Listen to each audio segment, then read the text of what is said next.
Kumusta sa inyong lahat? Dito naman tayo sa vlog natin ngayong gabi sa FPJ Batang Quiapo, tulong ni Primo.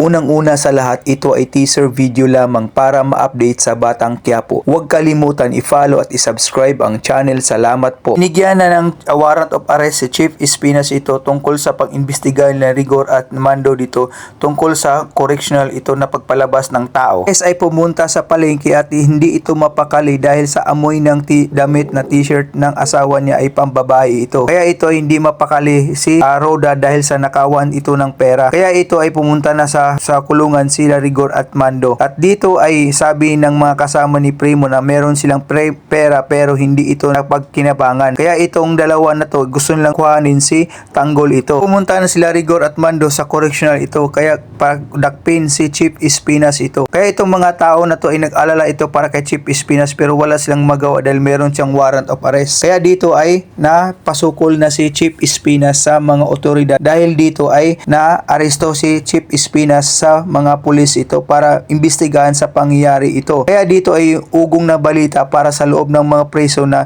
si Chief Espinas ay nakulong na ito dahil kay Rigor nito. Kaya nag-alala ito sila kay Tanggol. Dito naman si Amanda ay nag-alala dahil hindi na sila makalabas sa Manila dahil sa mga tauhan ni Agustos nito. Dito ay dumating sila Tanggol, Bubbles at si Ben at saka si Berting at sinamahan nito sa hideout. Then dito sinabihan ni Don Facundo si Pablo na pupunta doon sa negosyo nila dahil papunta si mga Don Montenegro ito.